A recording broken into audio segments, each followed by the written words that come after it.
Has llegado al punto exacto. Punto I Radio, revista radiofónica de política, análisis y desarrollo personal. Punto I. Comenzamos.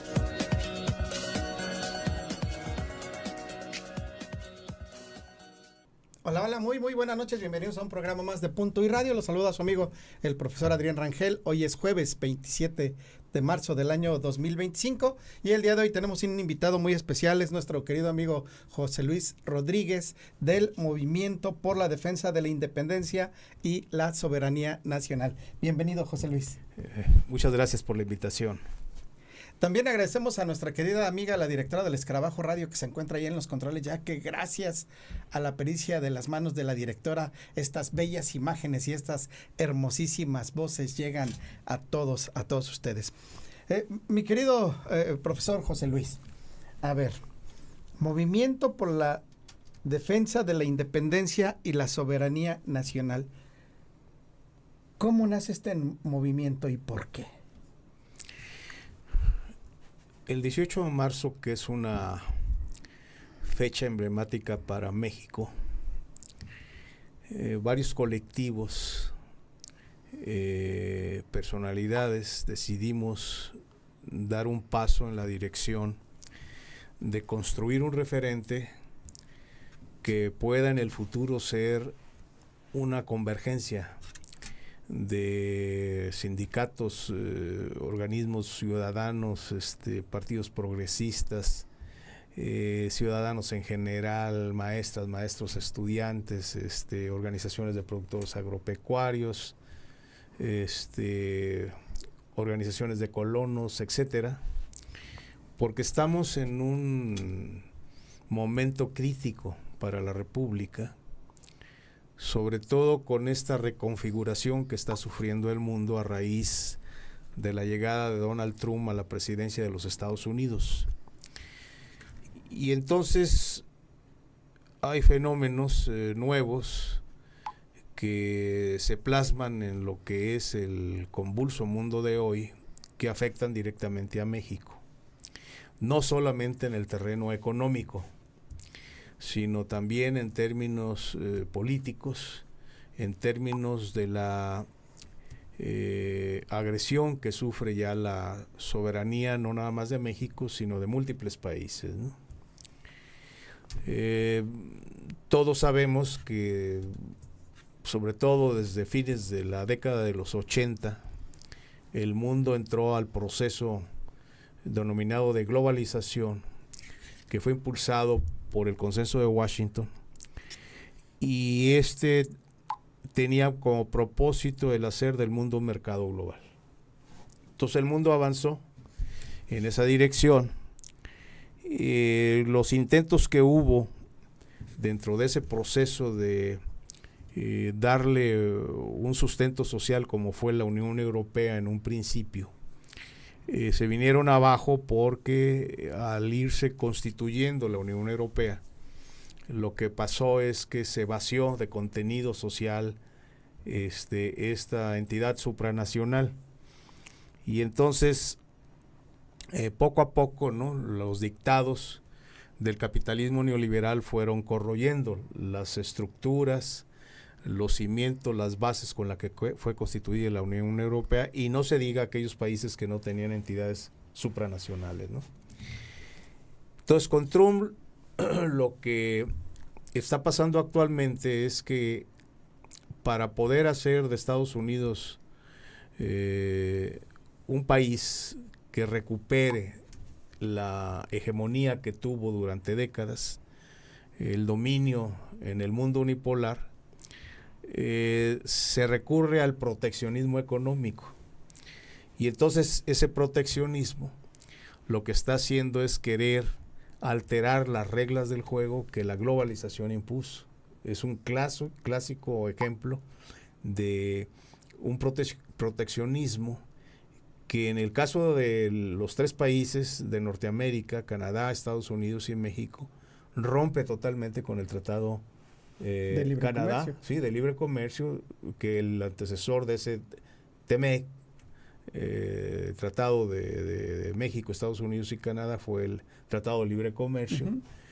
y que durante cerca de 30 años pues ha habido una integración económica, de manera que las cadenas de producción y de distribución en Norteamérica tienen ya un largo camino, y entonces querer desandar ese camino de golpe puede llevar a una situación no solamente en términos económicos de recesión global, sino también puede llevar a una situación de conflictos políticos y aún militares, ¿no?, en distintas zonas del mundo.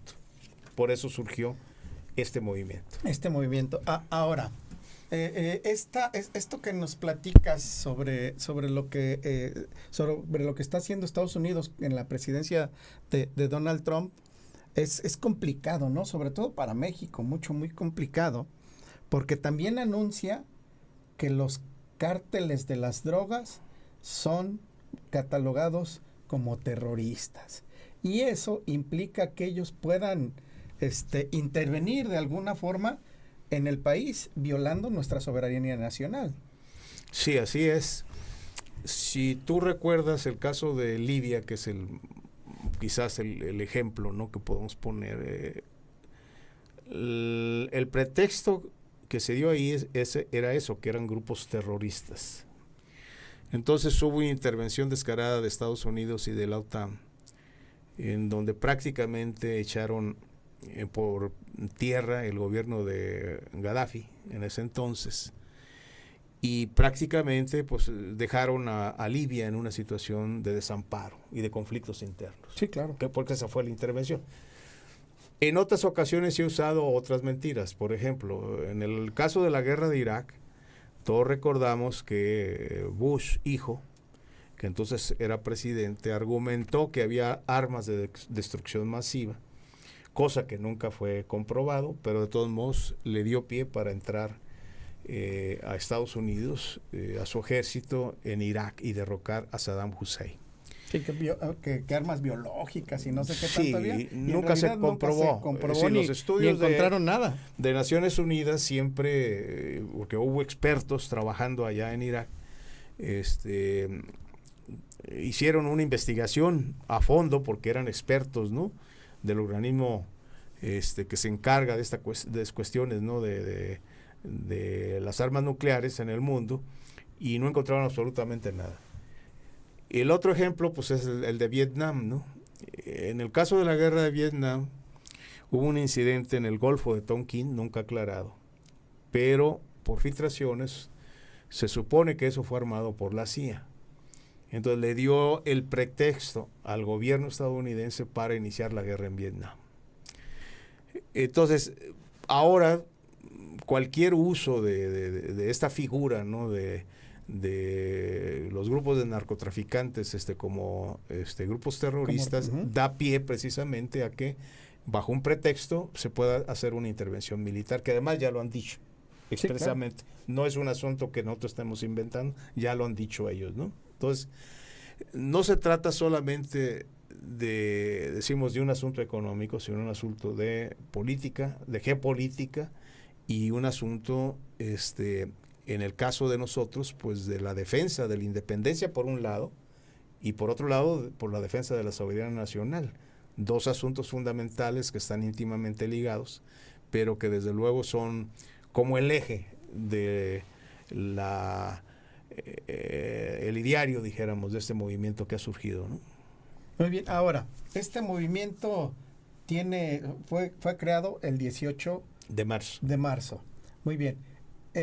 Por ahí recuerdo que se leyó un documento. ¿Cuáles son las partes fundamentales de este documento? ¿O qué partes crees que sean más importantes y relevantes del documento, mi querido profesor? Mira, nosotros lo que decimos es que hay una intención clara, explícita. Al principio era oscura, pero ahora está cada vez más claro, de que lo que el gobierno de Trump trata de hacer es establecer un dominio unilateral, omnipresente, omnipotente en el mundo. Por ejemplo, se plantea recuperar el Canal de Panamá. Se plantea que Canadá sea el estado 51 de la Unión Americana. Se plantea el que Groenlandia sea tomada por los Estados Unidos. Es más, va una comisión ahora en estos días a Groenlandia, lo cual ha surgido en Europa y sobre todo en Dinamarca, protestas ya porque no quieren la presencia de esta comisión, en donde inicialmente iba la esposa del vicepresidente, ahora va también el vicepresidente de Estados Unidos. O la otra cosa, el querer convertir a la Franja de Gaza en una riviera, ¿no? Según Trump, desplazando a los palestinos, lo cual significa una limpieza étnica y que además culminaría con el genocidio que el Estado sionista de Israel ha cometido en todos estos meses, ¿no? Entonces, las pruebas ahí están, es decir, lo han dicho claramente qué es lo que pretenden. Entonces, lo que se trata es de volver a tener el estatus de dominio mundial en un mundo unipolar que ya no existe. Ese mundo unipolar está hecho trizas. Lo que existe hoy es un desorden, no hay un nuevo orden mundial y está, dijéramos, sentado el multilateralismo ahora en tres grandes potencias, que serían Estados Unidos, China y Rusia. Sí, que también pero ha cambiado. Ha cambiado eso. Recientemente, por ejemplo, acaba de haber una reunión, cosa insólita, entre China, Japón y Corea del Sur. Para nada más mencionar un caso de cómo se están moviendo todas las cosas en el mundo, ¿no? Entonces, lo primero es que nosotros vemos con toda claridad que lo que se trata de imponer es una dominación unipolar por parte de Estados Unidos. Segundo, en estas semanas, o pocas semanas que tiene el gobierno de Trump, lo que ha sentado son las bases para una auténtica guerra comercial global. No solamente los países que integramos el TEMEC, sino global. Sí, con todo. ¿Qué te parece si hacemos una cosa? Hablamos de ese tema después de un corte. ¿Va? Ok. Sí, vamos gracias. a un corte. Regresamos con más Punto I Radio.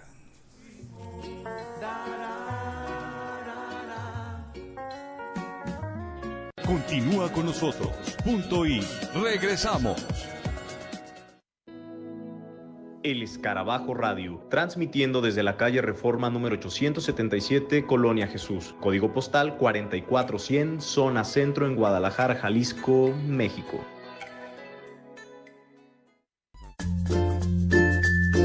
Diario Puntual Jalisco, periodismo de tesis.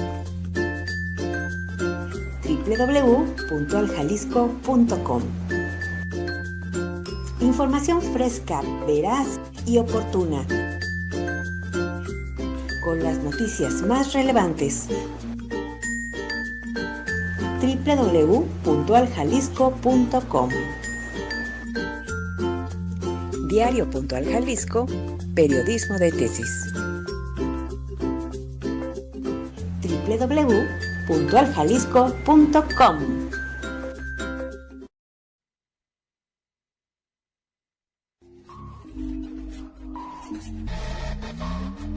¿Cuándo habrías imaginado querer tener un escarabajo en el oído? El escarabajo, revoloteando en tu oído.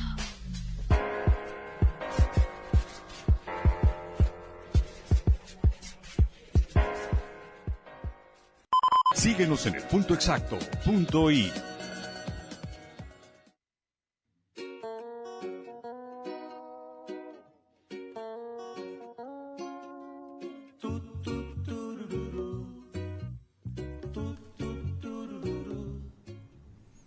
Bien, continuamos con más Punto I Radio y seguimos platicando con nuestro querido amigo, el profesor José Luis Rodríguez, del Movimiento por la Defensa de la Independencia y la Soberanía Nacional.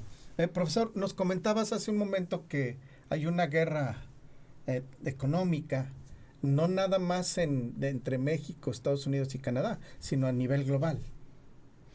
Sí. Mire, está claro que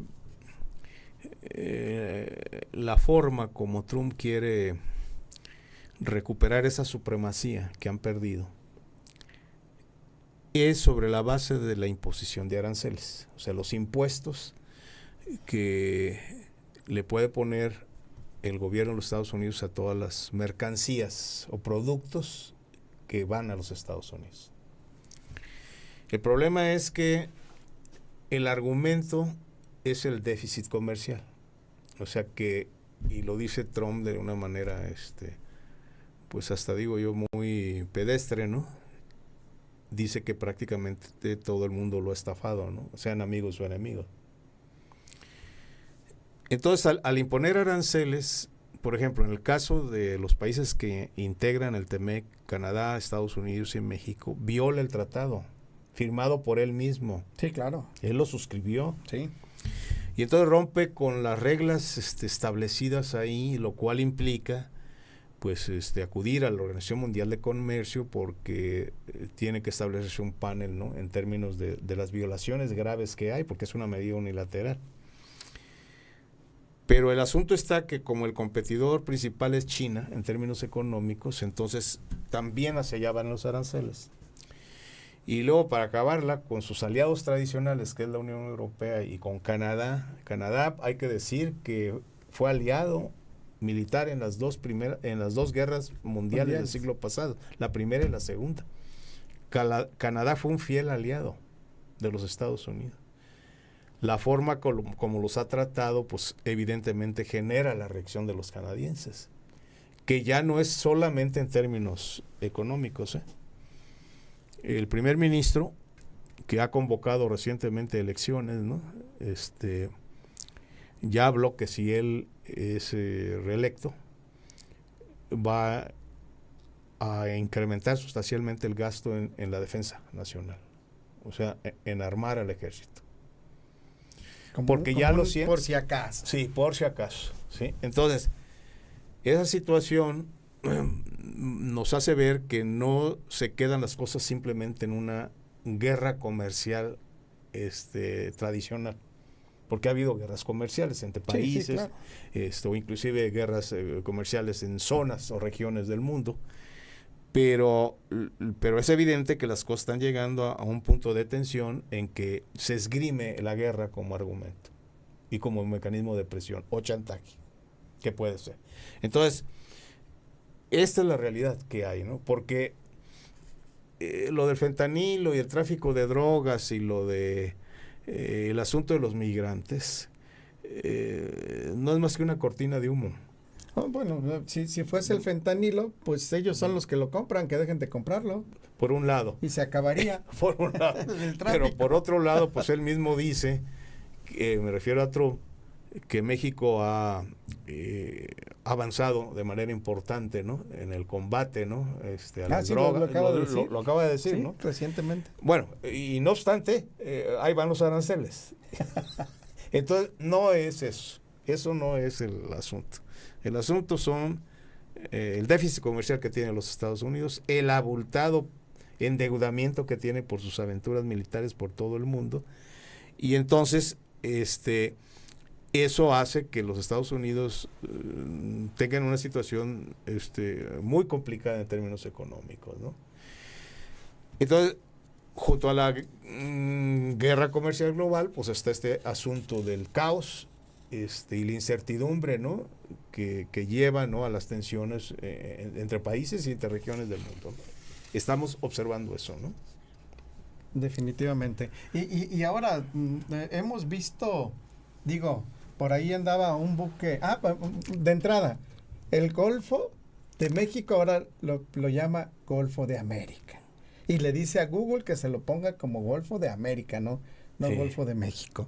Y luego ahí por ahí anda un buque rondando en aguas internacionales, pero no deja de estar muy cerca.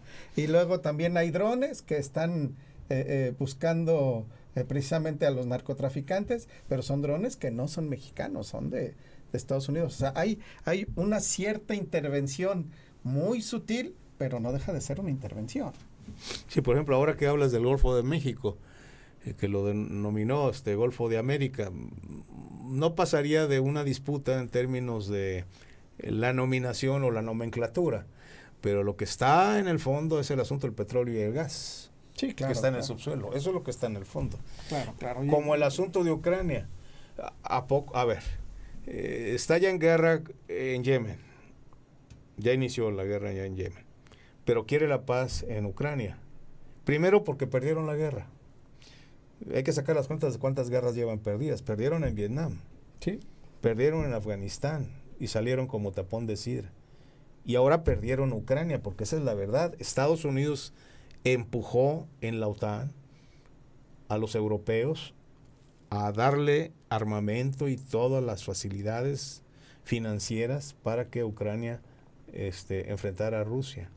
Entonces, ahora, ¿cuál es la apuesta de Trump? Las tierras raras y los minerales de Ucrania, qué rica en eso. Entonces, por un lado, Rusia va a quedarse con una parte del territorio y Trump va a querer lo que ocupa. Es decir, Sí, su tajada las tierras, del pastel. las tierras, la tajada del pastel, las tierras raras, ¿no? Porque tienen una aplicación enorme en distintas industrias de alta tecnología.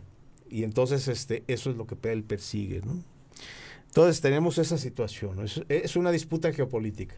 Bueno, déjame decirte que ahorita hablando del Golfo de México, el otro día estaba leyendo una nota que se me hizo curiosa, fomentando el nacionalismo. Resulta que los restauranteros en Acapulco se reunieron y ya le van a cambiar en sus menús. Tú ya no vas a poder pedir un café americano. Ya no va a existir un café americano. Ahora se va a llamar café mexicano para fomentar el nacionalismo. Bueno, es buena iniciativa, ¿no? Hay que caminar por ahí, ¿no? Sí. O sea, fomentar otra vez el nacionalismo del mexicano. Sí. O sea, yo creo que en lo que no hay que caer es en una actitud chauvinista. Pero nuestra propia historia nos ha demostrado que la defensa de la nación, dado que hemos sido una nación agredida, está viva. Quizás las nuevas generaciones no tengan ese fervor patriótico como otras generaciones. Pero es evidente que algo que le teme Trump es al nacionalismo mexicano. Porque hay una cantidad importante de descendientes de mexicanos en los Estados Unidos. Claro. Entonces no es fácil manejar ese asunto para él. Y nosotros lo que pretendemos es sí intentar que se recupere el estilo patriótico, no chauvinista, que es otra cosa. Sí, claro. No un nacionalismo a ultranza. Basta con revisar en la Ciudad de México el Museo de las Intervenciones para que sepamos cuántas intervenciones tuvimos en el siglo XIX y todavía en el siglo XX. Hay que recordar que durante la Revolución Mexicana se dio aquella intervención en el norte del país, la expedición, creo que Pershing, persiguiendo a Pancho Villa. Y al mismo tiempo, buques de Estados Unidos tomaron el puerto de Veracruz, por cierto, defendida por la población de Veracruz y los heroicos cadetes de la Escuela Naval de Veracruz, porque ya el ejército de Victoriano Huerta se había retirado de ahí de Veracruz. Entonces la población le tuvo que hacer frente, entrar directamente a defender el puerto, ¿no? Entonces hay una larga historia. En general, las naciones agredidas siempre tienen una buena dosis de nacionalismo, y es el caso de México. Sí, pues, y hay que continuar. Vamos a ir a un corte, profesor. Sí. Y continuamos con este documento para seguir desmenuzando lo importante que es crear este movimiento por la defensa de la independencia y la soberanía nacional. ¿Va? Sí, gracias. Vamos a un corte, regresamos con más Punto I Radio. Llevo tu nombre aquí en mi piel, por lo que fuimos, por lo que fuimos. Continúa con nosotros. Punto I. Regresamos. La ley universal de la locomoción no puede fallar en este momento. El Escarabajo Radio, un enlace desde Guadalajara, Jalisco. Nuestra voz abraza el mundo.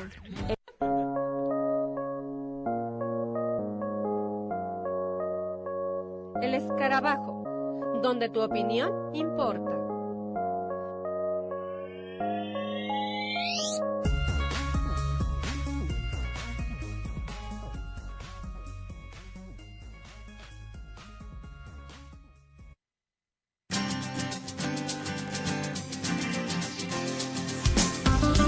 Letras Mágicas, un programa donde la lectura toma vida. Escúchanos todos los miércoles de 6 a 7 de la tarde. Enamórate con la lectura.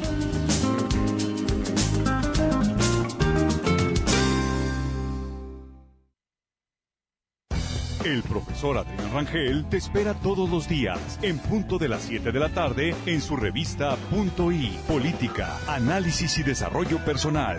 No te lo pierdas. Síguenos en el punto exacto, Punto I.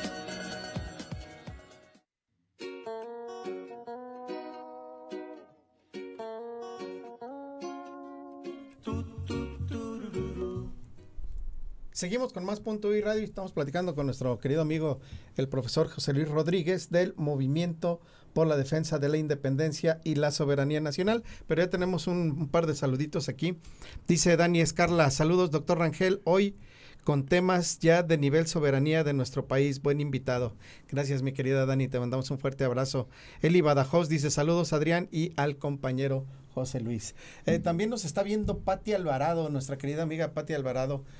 Le mandamos un fuerte abrazo. Recuerden que Pati Alvarado también tiene su programa todos los jueves de 4 a 5 de la tarde, si no me equivoco, el programa Todas las Voces. No se lo pierda aquí por El Escarabajo Radio. Y también nos está viendo nuestra querida amiga Carolina González. Carolina González, ella es reportera de su diario Puntual Jalisco. Si usted quiere estar informado, www.puntualjalisco.com. Ahí encontrará la noticia veraz y oportuna todos los días, y obviamente las notas de nuestra querida amiga Carolina González. Gracias por estar con nosotros. Profesor, bueno, la charla muy interesante. Creo que el documento tiene mucho agregado. Estamos sacando nada más algunas partes esenciales y necesarias que sepa la población qué es lo que está pasando con nuestro país, porque pues podemos echarnos en la hamaca y no hacer nada, pero al final de cuentas, tarde que temprano vamos a pagar las consecuencias si no hacemos algo. ¿Sí? Así es. Sí, yo creo que valdría la pena señalar un punto antes de proseguir.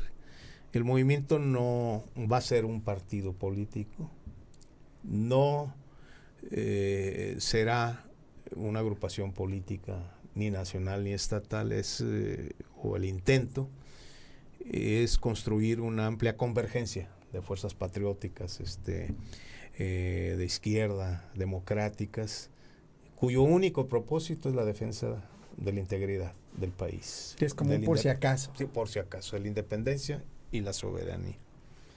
Ahora bien, cuando hablamos de los problemas políticos que se están generando, cabe mencionar que la llegada de Trump a la presidencia de los Estados Unidos ha generado un fortalecimiento de esa tendencia que hay en el mundo de fuerzas de ultraderecha, algunas de ellas claramente fascistas y otras más, inclusive pronazis. Por ejemplo, en el encuentro que hubo de conservadores en Washington hace unas semanas, no recuerdo la fecha, las imágenes le dieron vuelta al mundo, porque tanto Elon Musk como Steve Bannon y Eduardo Verástegui, que es mexicano, saludaron con el saludo nazi. Esa no es una pose. Eso no es una ocurrencia. Pinta de cuerpo entero a quienes hicieron ese saludo. Y sabemos pues cuál es su inclinación ideológica. Pero el fenómeno es mundial, porque por ejemplo en Europa está claro el ascenso del partido Alternativa en Alemania. Tenía el 10%, tengo entendido, de los votos en la última elección, ahora tiene el 20%, o sea, la quinta parte del electorado. Y es un partido pro-nazi. O sea, sigue avanzando. Sigue avanzando. O sea, tenía 10% en la última, ahora tiene 20%. No creo que gobierne, porque las movilizaciones que se hicieron en Alemania previa a las elecciones, la petición que le hacían a todos los partidos es no pactar con Alternativa para que no fuera gobierno. Entonces van a tener que haber coaliciones gubernamentales entre 1 o 2 partidos o 3, no lo sé, para evitar, ¿no?, que Alternativa gobierne Alemania, ¿no? Pero hay un avance. Y lo mismo pasa en Países Bajos, en Austria, bueno, no se diga en Italia. Está Meloni, ¿no? Giorgia Meloni, pues es la primer ministra. Y en Hungría, Víctor Orbán.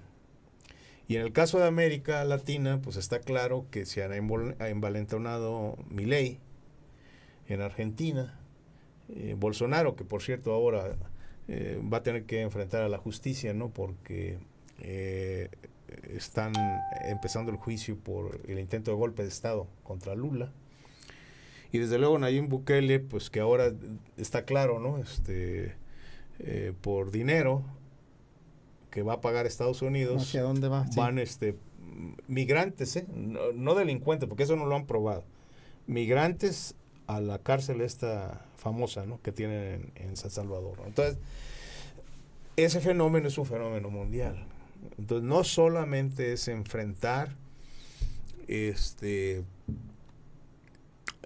fenómeno económico que tenemos, ¿no? No solamente es enfrentar esta ofensiva del imperio, sino enfrentar al fascismo, porque así tiene que llamársele, ¿no? Hay ahora una resistencia muy importante en los Estados Unidos, venida de múltiples razones, y yo digo el hartazgo de la ciudadanía en las pocas semanas que tiene Trump. Sí, muy poquito muy tiempo. Poquito, o sea, ¿cuánto tiene?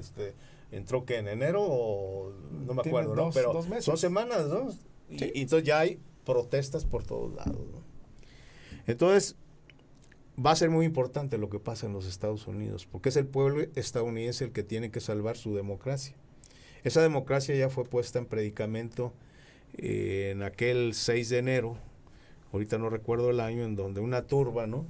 Tomó el Capitolio, buscando a Nancy Pelosi, ¿no? Que era la... Sí, ¿te acuerdas, claro. ¿No? Y al vicepresidente de entonces, de Trump, ¿no? Iban detrás de ellos, ¿no? Afortunadamente eso no sucedió, pero el que la agresión se intentaba estaba clara, ¿no?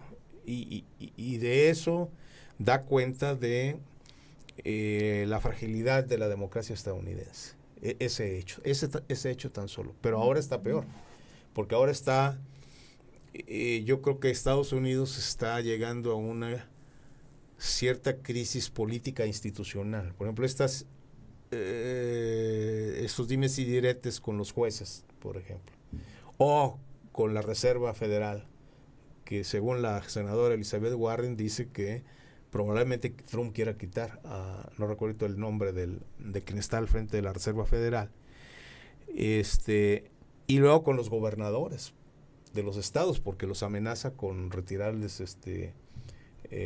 presupuesto federal, sí. Tanto a los gobernadores como a las fondos. ciudades santuario en los Estados Unidos. Entonces, tienes una situación de crisis política institucional ya en los Estados Unidos. ¿Cómo van a salir? No lo sé.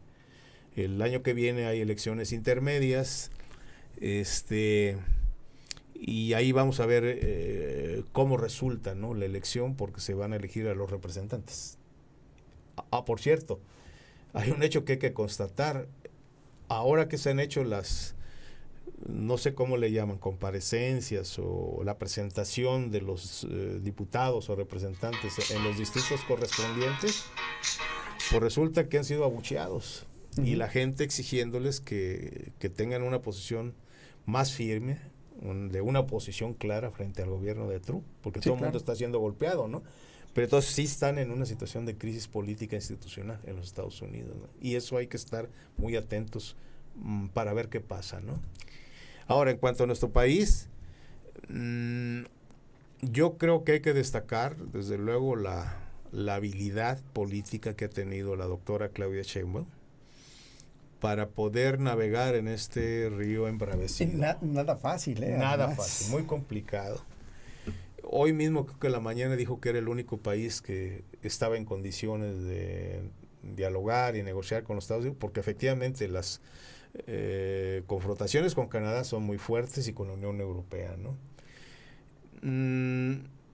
Yo creo que en estos días se va a clarificar qué se va a hacer en términos de los aranceles del acero y aluminio, que es la primera parte que impuso. los aranceles a los automóviles, hasta dónde va a respetar el TEMEC o no, y lo que vendrán, que son los aranceles recíprocos, que esos serán para no nada más para México, sino para todo el mundo. Y entonces la doctora ya informó que será hasta el 3 de abril cuando va a presentar una propuesta integral y no segmentada, parcializada en torno a cada propuesta de imposición de aranceles, sino a ver, completo, ¿no? Completo, a ver, ¿cómo vamos a encarar esto? Ahora, es probable que lo que queda del TEMEC, y hay que decirlo así, lo que queda del TEMEC pudiera un poco aminorar, ¿no? Los efectos dañinos para la economía mexicana, pero eso no lo sabremos hasta el 2 de abril. El 2 de abril Trump va a anunciar los aranceles recíprocos y ahí vamos a ver de qué dimensión son esos aranceles. ¿Será poco? ¿Será mucho? México entra en eso. ¿Se respetará el TEMEC? Eso no lo sabemos. Hasta ahorita ha dicho que sí, pero no en todo. No en todo.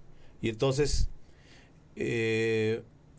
nosotros con toda claridad en el documento lo decimos, apoyamos a la doctora Claudia Sheinbaum, llamamos a los jaliscienses a respaldarla, porque lo que está en juego nada más ni nada menos que es la estabilidad de la República, porque una situación de crisis económica nos llevaría a una situación de polarización política en México, porque también aquí hay quienes son partidarios de Trump, no solamente es Eduardo Verástegui, hay algunos que han clamado inclusive por la intervención militar de los Estados Unidos. Yo les recuerdo que en México sigue habiendo el Cerro de las Campanas en Querétaro, porque eso no se puede pasar. Una cosa es que seas oposición a un gobierno y otra cosa es que seas un instrumento, ¿no?, de un gobierno extranjero. Eso es otra cosa. Porque pinta de traición. Sí, sí. Y sí digo, sigue estando ahí el Cerro de las Campanas en Querétaro. Definitivamente. Profesor, ahora, el movimiento recién nacido, Movimiento por la Defensa de la Independencia y la Soberanía Nacional, ¿cuáles son las perspectivas? ¿Cuál es la visión que tiene el movimiento de crecimiento a nivel nacional? Porque estamos hablando de todo el territorio mexicano. Bueno, nosotros nacimos aquí en Guadalajara. Y desde luego nuestra primera responsabilidad es que en Jalisco se empiece a construir el movimiento. Esa es nuestra primera responsabilidad. Sí, de adentro hacia afuera. Sí, desde adentro hacia afuera. Y ya en un segundo momento, en un segundo paso, tenemos que pensar en que efectivamente este movimiento sea nacional. Tengo entendido que en algunos lugares, derivado de esta situación por la que estamos pasando, empiezan a surgir como inquietudes, pero no hay nada orgánico. Entonces va a ser un trabajo muy pesado, porque primero hay que organizar en Jalisco y luego ya después ver si podemos articularnos a nivel nacional con los núcleos colectivos, referentes que quieran incorporarse al movimiento, ¿no? Ahora, pues nosotros le pusimos este nombre, pero puede tener otro nombre, ¿no? Si se acuerda, una convergencia de carácter nacional, ¿no? Entonces, sí, esa es la perspectiva que necesitamos, una perspectiva nacional, pero primero vamos a avanzar aquí en Jalisco. Sí, otra vez de adentro hacia afuera, no podemos abrir un movimiento muy amplio si no está ni siquiera consolidado en su lugar de nacimiento, ¿no? Y ahora, con los colectivos y las personas que has platicado, ¿cómo ves la inquietud? ¿Crees que pueda esto tener un buen avance? En un principio nos topamos con cierta incredulidad. O sea, de que, pues no, las cosas no pueden llegar no tan sencillo a mayores, ¿no? Sobre todo después de que Trump anunció que sería hasta el 2 de abril cuando lo anunciaría. Entonces ya la gente como que bajó la guardia. Dicen, no, vamos a esperar hasta el 2 de abril, ¿no? Entonces, por un lado, hay esta dificultad, ¿no? Muy clara, muy tangente, ¿no? De que como que no se la cree la gente. Entonces, el núcleo que hemos conformado, que es pequeño ahora, Cuando menos lo que tiene que hacer es advertir, alertar de lo que puede pasar, de lo que puede suceder, para que después no vayan a decir que no hubo nadie que dijo nada. Sí, claro. Primero, es evidente que nosotros vamos a confluir en el torrente de las movilizaciones nacionales si así se decide por parte de la Presidencia de la República. Pero mientras eso sucede, nosotros tenemos que ir avanzando en la organización. Y entonces hay que remar a contracorriente de esa incredulidad que tiene todavía la gente. Ahora, mucho puede cambiar, vuelvo a insistir, si en los Estados Unidos se desarrolla un gran movimiento ciudadano popular, como el que está encabezando el senador Bernie Sanders y la representante Ocasio-Cortez, que han empezado una gira por Estados Unidos y que a medida que han ido avanzando los auditorios son insuficientes. Porque el gran problema es que o muchos se sienten desilusionados por haber votado con Trump, o muchos están sintiendo las medidas que se están aplicando en los Estados Unidos. Por ejemplo, los estudiantes estos de posgrado que apoyaron a Palestina en la Franja de Gaza y lucharon contra la intervención del ejército israelí en Gaza. Y bueno, ya cuando vemos hay dos ejemplos ya captado en imágenes, ¿no?, de quiénes son, y ya empezaron las protestas de los estudiantes y las estudiantes en los Estados Unidos. Ese es un caso, ¿no?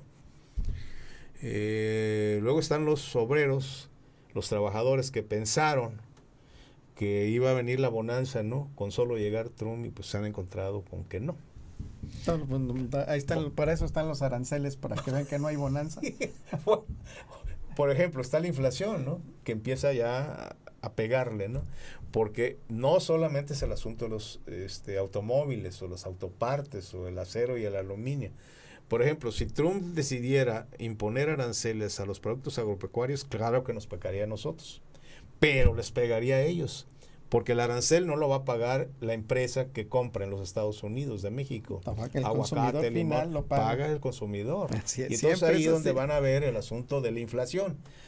Y por eso es importante ver la cuestión de lo que está sucediendo en los Estados Unidos, ¿no?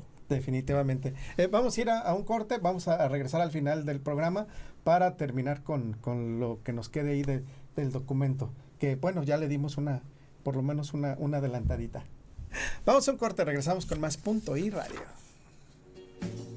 Quiero abrazarte otra vez, llevo tu nombre a... Continúa con nosotros. Punto I. Regresamos. El Escarabajo Radio, transmitiendo desde Reforma número 877, Colonia Jesús, código postal 44100, zona centro, en Guadalajara, Jalisco, México.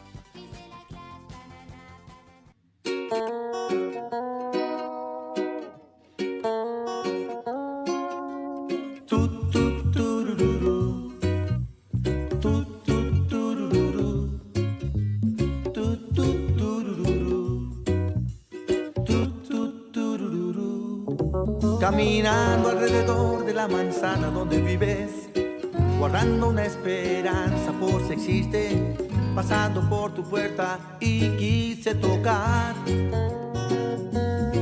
Me llegaron los recuerdos de lo que éramos y fuimos, y cuando nos quedábamos solitos, saliendo de la escuela, y vuelvo a soñar.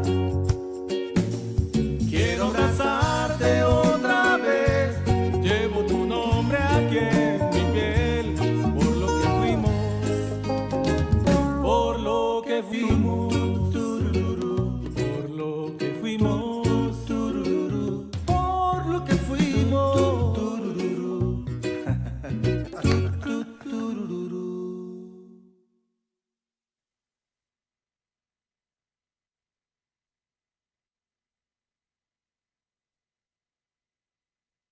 Síguenos en el punto exacto. Punto I.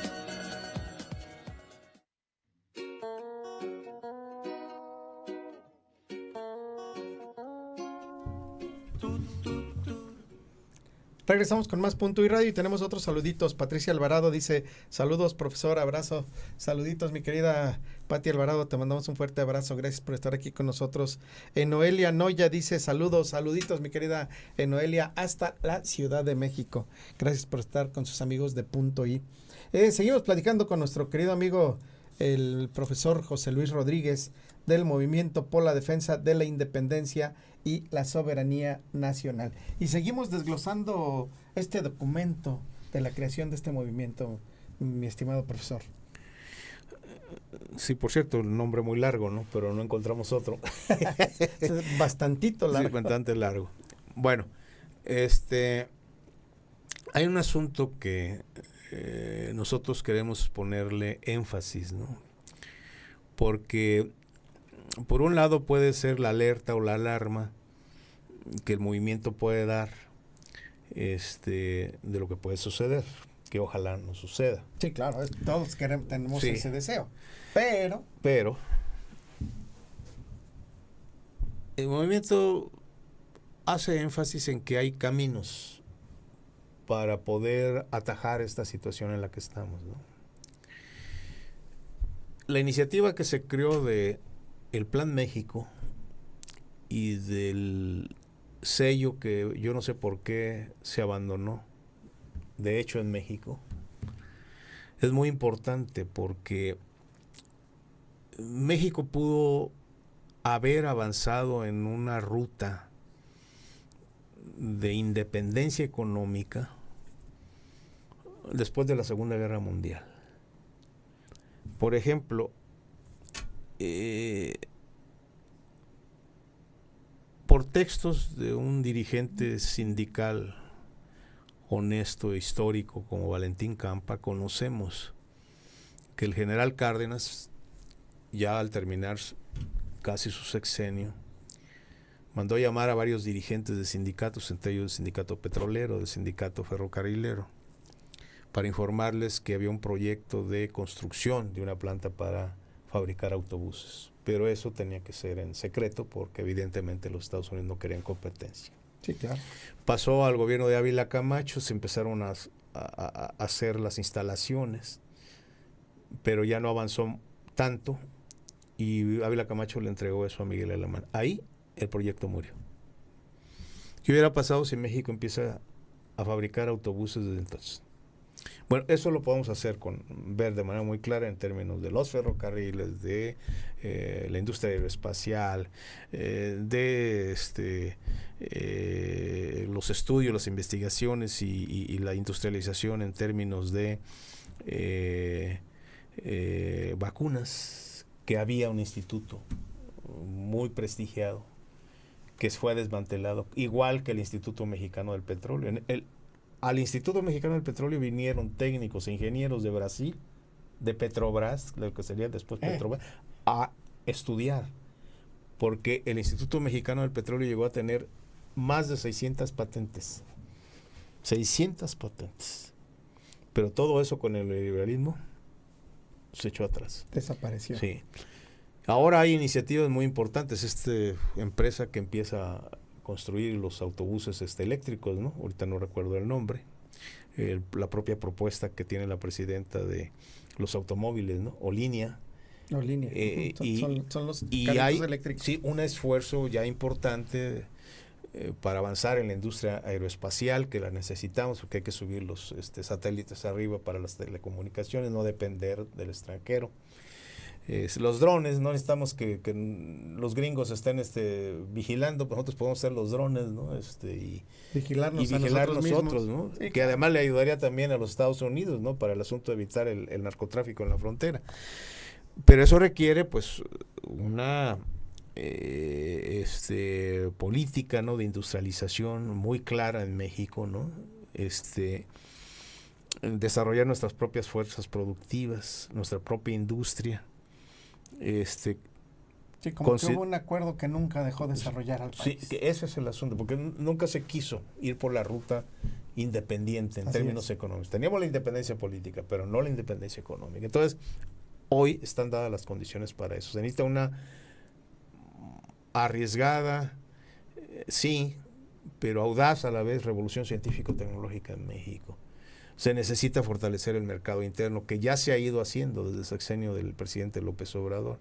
Se necesita redireccionar las exportaciones y por lo tanto buscar nuevos mercados. México es uno de los países que tiene más tratados de libre comercio con países, pues aprovechémoslo. Evidentemente que es más fácil vender a los Estados Unidos porque el flete es más...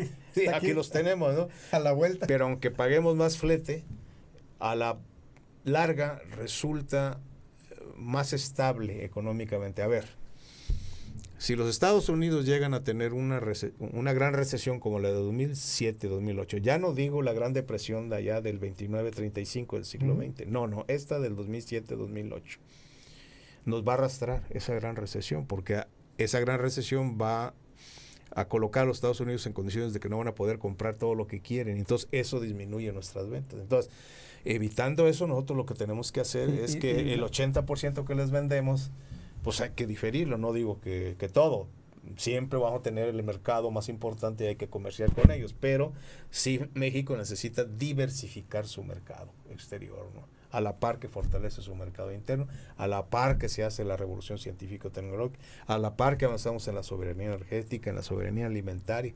Nunca vamos a poder fabricar todo lo que ocupamos, pero sí lo más importante. Elementos como los automóviles, como los autobuses, como los mismos ferrocarriles, eso simplemente el desarrollo del ferrocarril ha hecho que todos los países tengan un avance impresionante y en México lo dejamos y lo abandonamos. Creo que vamos caminando quizá despacito, pero por el camino correcto, ¿no? Digo, sí, hasta ahorita. Sí, así es. Bueno, el caso de Corea del Sur es muy claro, ¿no? Corea del Sur es una potencia en Asia, porque entre otras cosas no acató las directrices del Fondo Monetario Internacional y ellos empezaron a fabricar sus propios aviones, sus propios ferrocarriles, sus propios autobuses. Sí, claro. Y México tiene la tecnología y tiene la materia prima para hacer todo eso. Así es. Y sobre todo la inteligencia. ¿Cuántas cosas no hemos hecho, no se han inventado en México? No, o ve cuántos científicos no tenemos fuera del país. Así en es. Estados Unidos, Canadá y Europa. Definitivamente. Profesor, la verdad es que una charla muy interesante, lo del movimiento por la defensa de la independencia y la soberanía nacional. El tiempo se nos ha venido encima. ¿Algo más que quieras compartir? No, pues convocar a los ciudadanos jaliscienses a que estén atentos al 2 de abril. El 3 de abril la presidenta define esta posición integral y a partir de ahí pues vamos a ver qué sucede, ¿no? Si los aranceles no vienen tan altos, pues quizás podamos capear el temporal, ¿no? Ya lo dijo un empresario, podemos respirar unos momentos debajo del agua, pero no todo el tiempo. Sí, así es. No más tantito. No más tantito. Muchísimas gracias, profesor. Recuerda que estos micrófonos siempre estarán abiertos para los amigos y sobre todo para temas tan importantes que nos incluyen a todos y cada uno de los mexicanos. No, muchas gracias por la invitación. Amigos, se despide de ustedes el profesor Adrián Rangel y nos vemos y nos escuchamos en un programa más de Punto I Radio. Alrededor de la manzana donde vives, guardando una esperanza por si existe. Punto I Radio. Te esperamos todos los días en punto de las 7 de la tarde. Hasta la próxima.